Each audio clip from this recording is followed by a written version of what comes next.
Have the Baltimore Ravens hit a new low in their ongoing saga with quarterback Lamar Jackson? We talk about what happened in the tense moment at the Ravens pre-draft press conference regarding Lamar. Look at all the paths the Ravens could still go down with Lamar Jackson, as well as do major takeaways from what John Harbaugh, Eric DeCosta, and Joe Hortiz had to say at the dubbed Liars Luncheon. All that and more up next on Locked On Ravens. You are Locked On Ravens, your daily Baltimore Ravens podcast. Part of the Locked On Podcast Network, your team every day.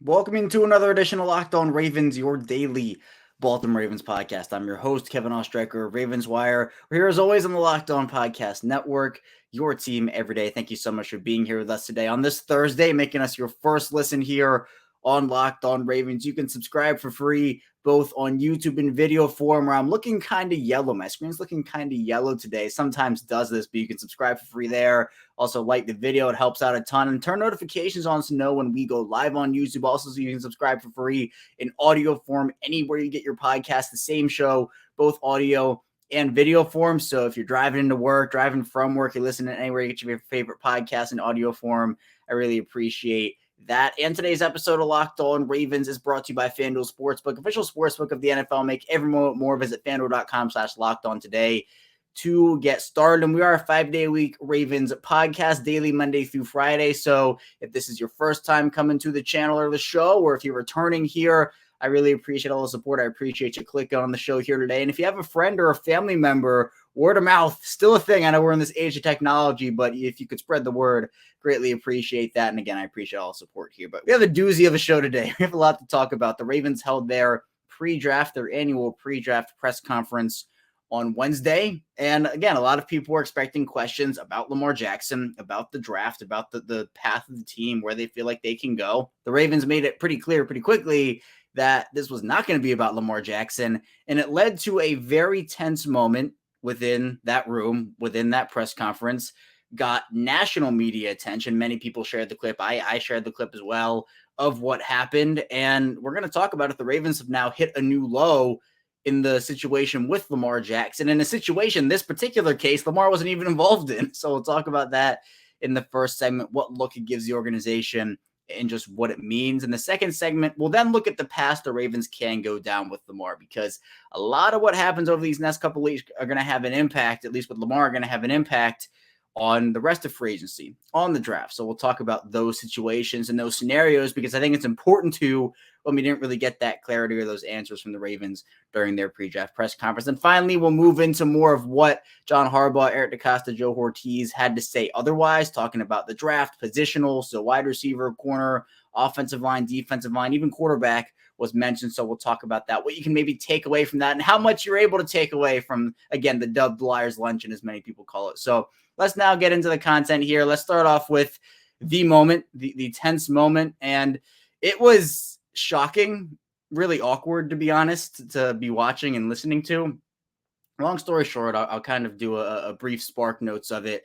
The press conference started off, Eric DeCosta, the Ravens, were asked a question about Lamar Jackson. And Eric DeCosta, respectfully said that, look, we understand the need to ask those questions, but this is really about the draft. We've had 5 or 6 press conferences, or we've talked about this one way or the other, so we're going to try to keep this away from Lamar and steer towards the draft instead. Paraphrasing, but that's pretty much what he ended up saying. Then there were a couple of questions, about the draft, about pick 22 and stuff along those lines, corners. And then the Lamar question started to come again. And after a question was in the process of being asked, someone off to the side, I assume it was part of the Ravens PR team, I'm not exactly sure, but that's what I assume, stopped and said, guys. And the reporter continued to ask the question. And he goes, I think the reporter's name was Alex. He goes, Alex, but very sternly. And I apparently looked like he was reminding the media in a very stern tone not to ask about Lamar. And the reporter was saying, the question isn't based on Lamar. It's just with Lamar in mind. So the question, it comes here. I'll pull it up quickly. It's from Alex Glaze. And the question is, with the QB Lamar Jackson situation going on, are you guys looking at quarterbacks differently in the draft? So it was a draft question. just with Lamar in the question. So the question mentioned Lamar Jackson, and the Ravens were like, stop. It was not a good look, personally, for me at least. The press conference went on for a very long time after that. I had a hard time moving away from what I saw. It did not look good when it happened. It did not look good on replay.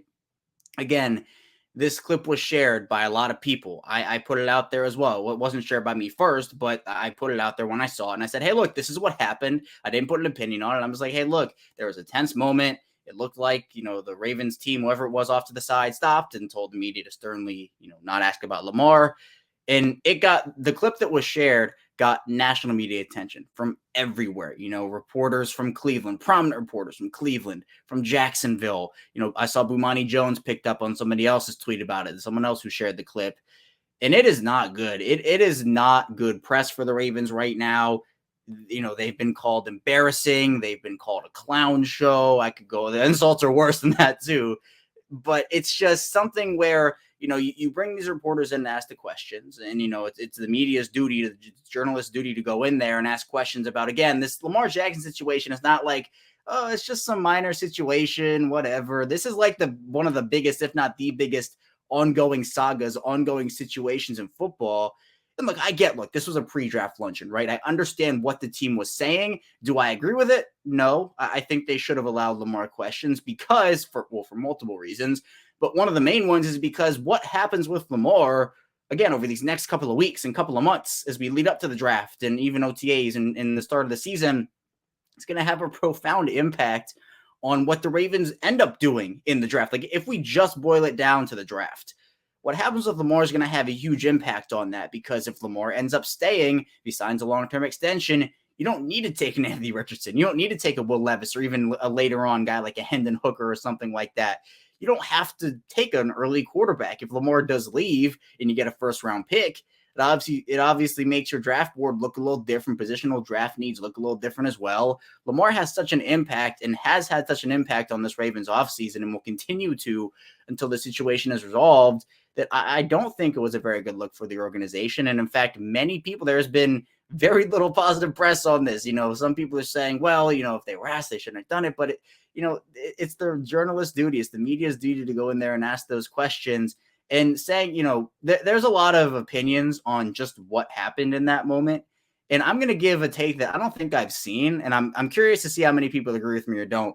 Again, Eric DeCosta said very respectfully at first, look, we're just not going to do that. And then after the question from Alex was asked, Eric DeCosta answered it. And that was that. And they moved on. I know a lot of people didn't. But we've seen kind of PR guys stop reporters from asking questions before. I don't think I haven't seen as stern of a response from whether that was the PR team or someone from there. I know people are saying it was, but if that's probably up there in terms of some of the most harsh tone I've heard, at least at first, used to stop someone from asking a question at a press conference.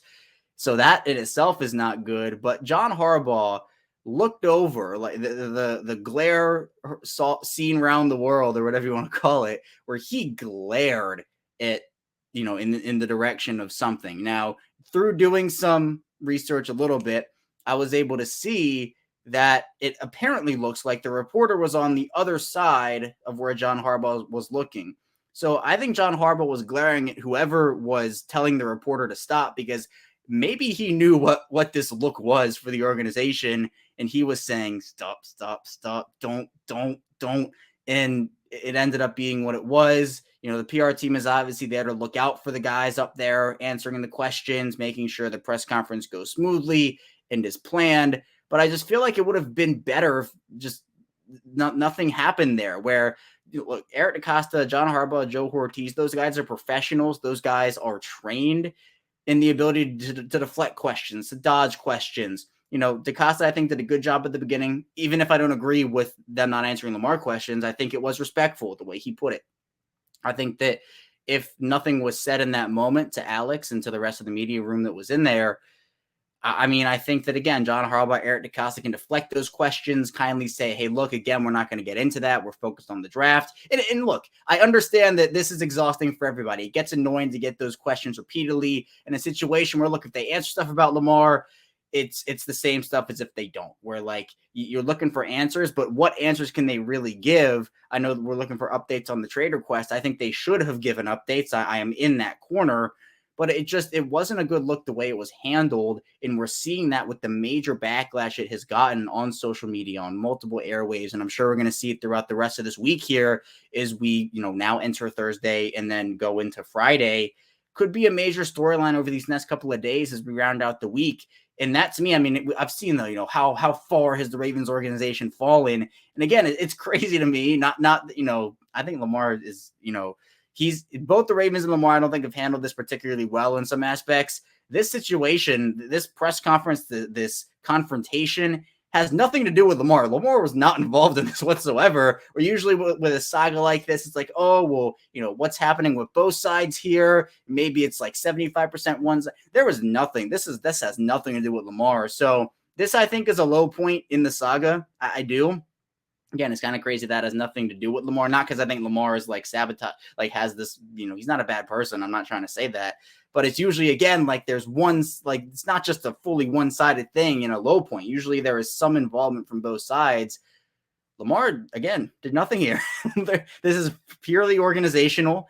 And the Ravens are going to have to deal with those consequences in a situation where, look, they've had this trade request since March 2nd, and we'll kind of talk about this in the second segment a little bit. We'll pick this up then. But they've had this trade request for about over a month, and there is still no movement. They have not decided to go up to Lamar's asking price. They have not decided to trade him. If they're not doing that, they're still in limbo here.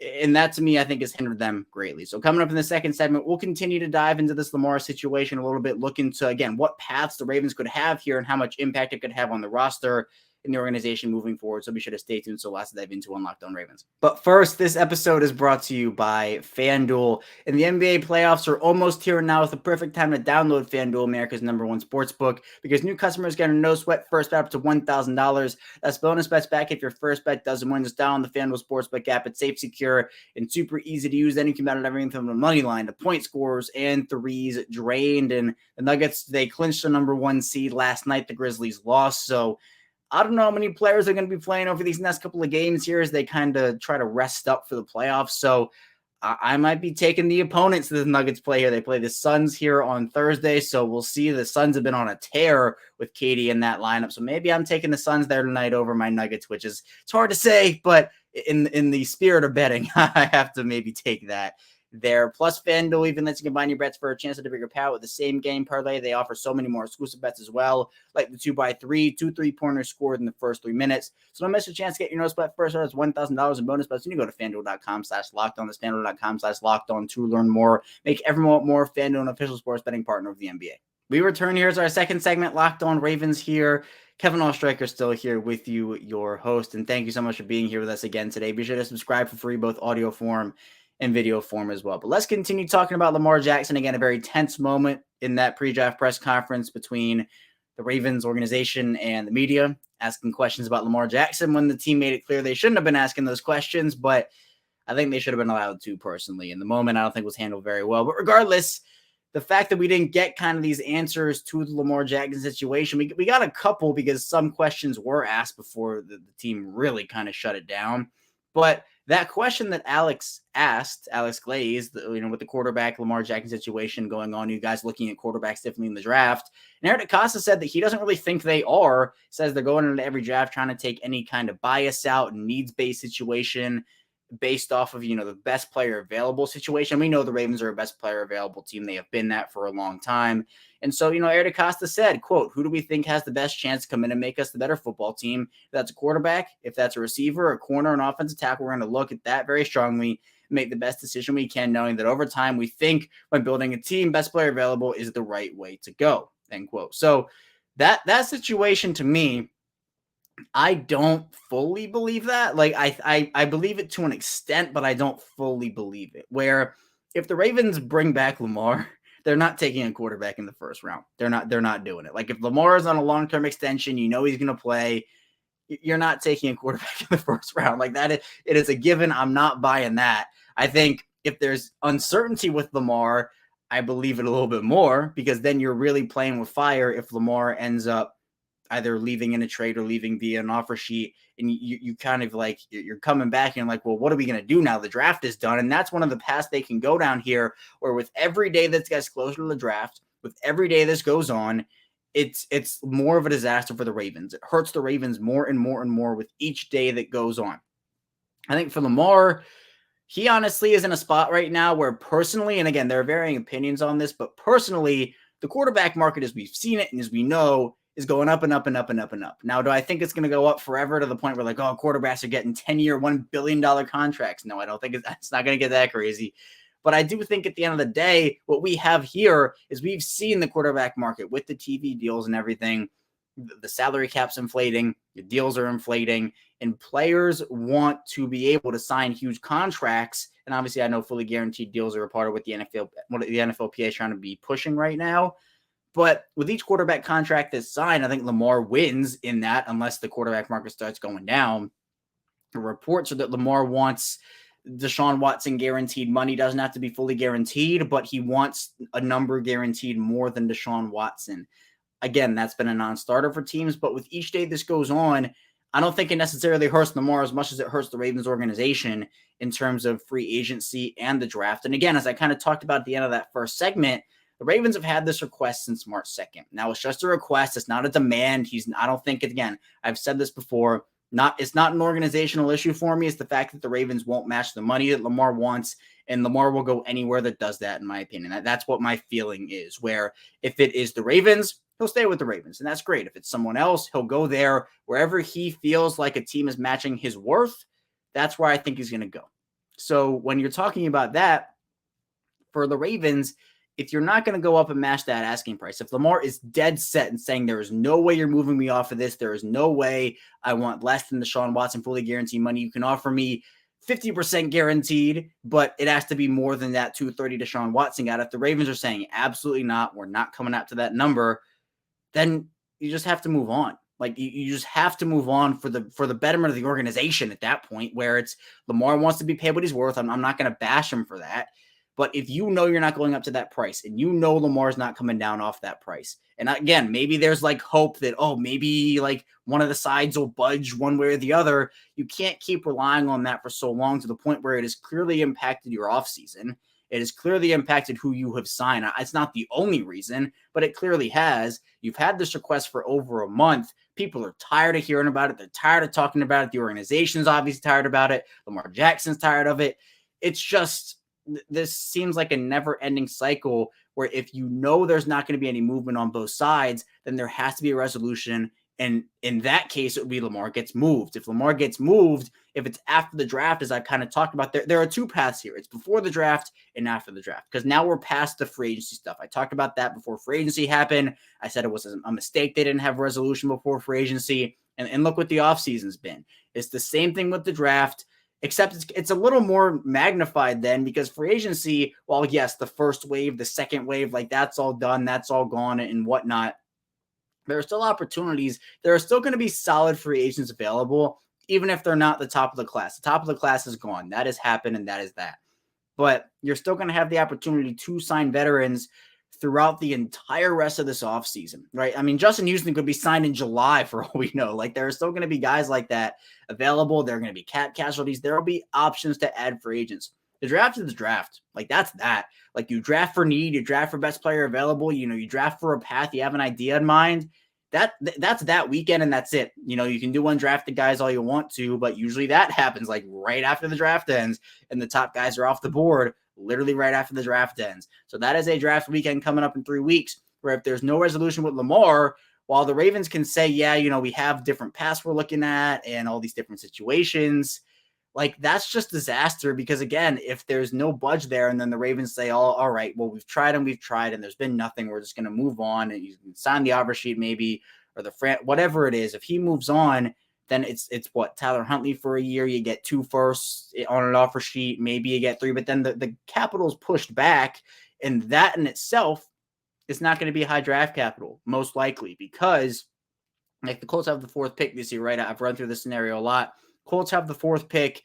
That's this year. If you trade Lamar to the Colts, if you're the Ravens for next year, that Colts pick is not going to be 4. Like that Colts pick is probably going to be at the very least, like in the worst case scenario for the Ravens, 32. So, Lamar goes and wins the Super Bowl. But best case scenario, you're probably looking at like 18, like 20 maybe. Lamar makes any team he goes to better. You're not going to get a top 10 pick out of a team with Lamar unless there's an injury or he just absolutely does terribly, which I wouldn't expect he does absolutely terribly. Maybe there's an injury, but who knows? You're not going to get the 4th overall pick in a trade for Lamar if it happens after the draft. You're not going to get a top 10 pick in my opinion. Maybe you can. I would hope they could, but this to me, even if it's a draft day trade, right? If there's a draft day trade where you get the capital literally when the team's on the clock and you move Lamar, and it's kind of been under wraps like the Hollywood deal or Marquise Brown, no one knew about that deal. Maybe the Ravens are just keeping it under wraps right now. There just has to be movement because with those paths, it's before the draft and after the draft. And if Lamar is on the team after the draft, the Ravens probably didn't take a quarterback in the first round because I don't think they should if he is.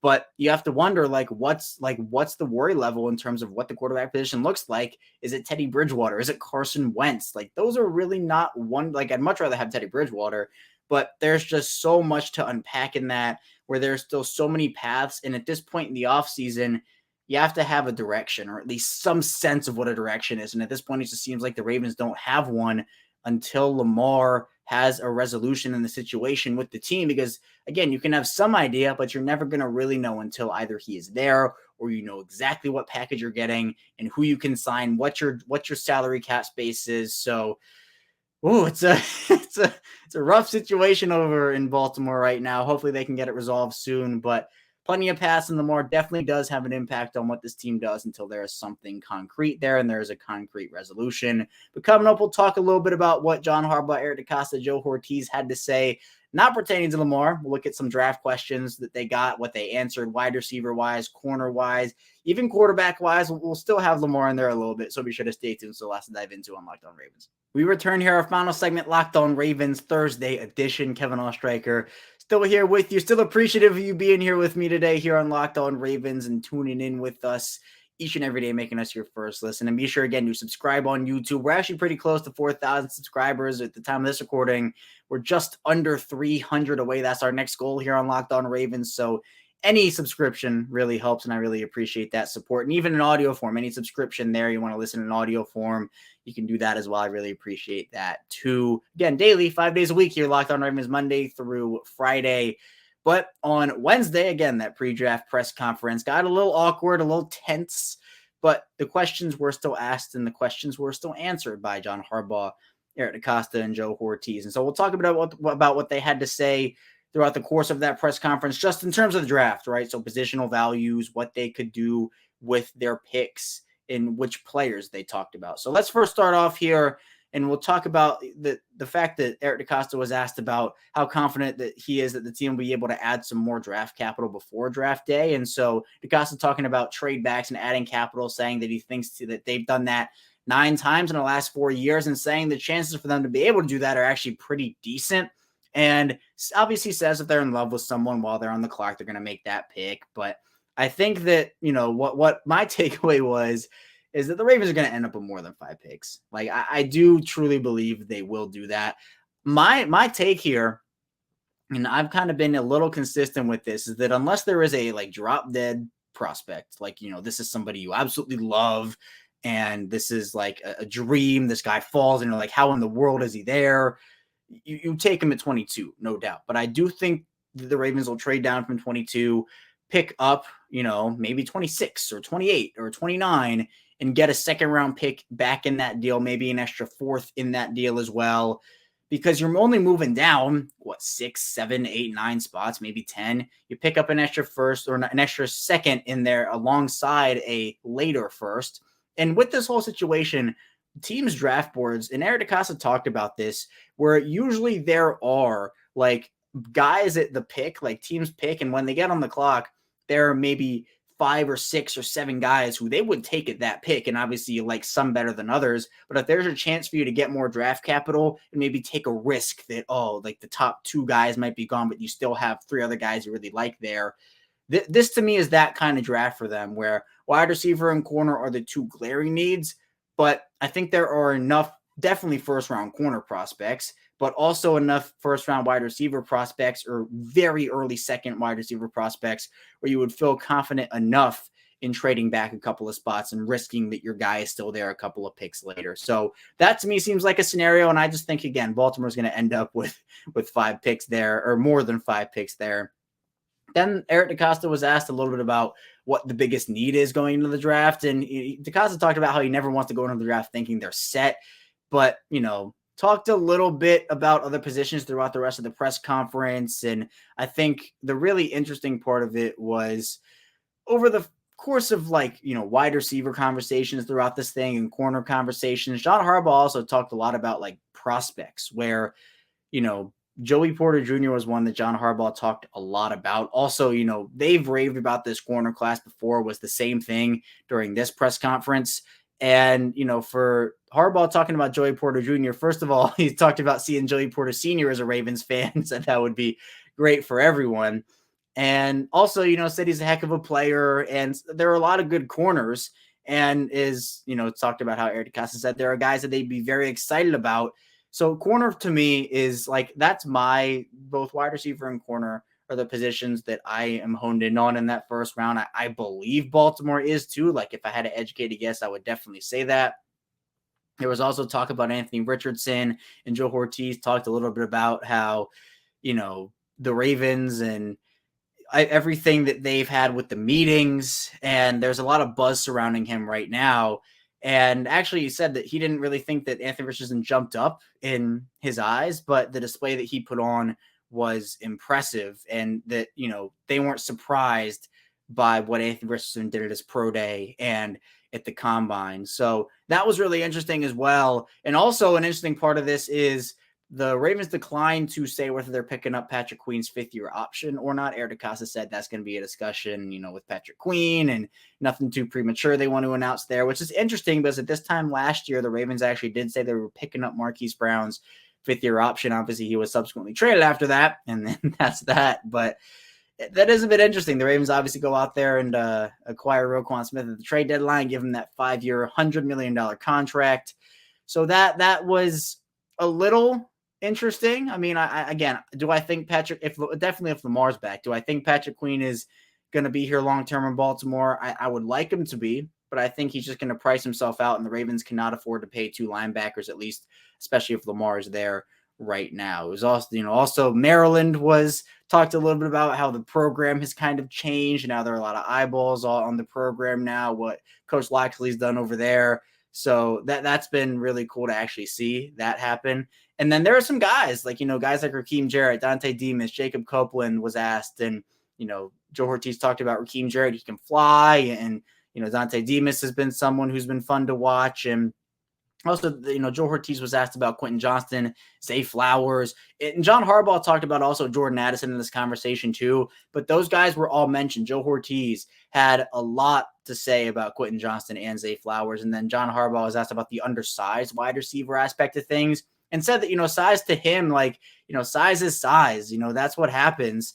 But, he's not taking those guys off their draft board. Instead, it's a really good question. And he doesn't even think Zay Flowers is an undersized guy. And, he doesn't think Jordan Addison's off their board as that undersized guy. So it's about who fits their offense.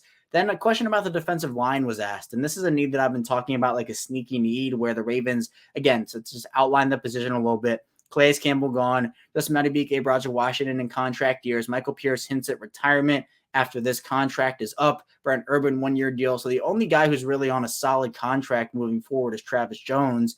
And Eric DeCosta definitely, mentioned the defensive line need. And to me, at least, it sounds like Baltimore will try to take either a defensive lineman in the middle rounds or maybe sign a couple of undrafted guys to compete there. I know they got a couple of good contributions last year, guys like Rashad Nichols, and they've had that before. Isaiah Mack is someone who they got good contributions out of before he ended up leaving the team. But that's a position. It's a sneaky need for me. Same thing with running back. It's kind of in that category.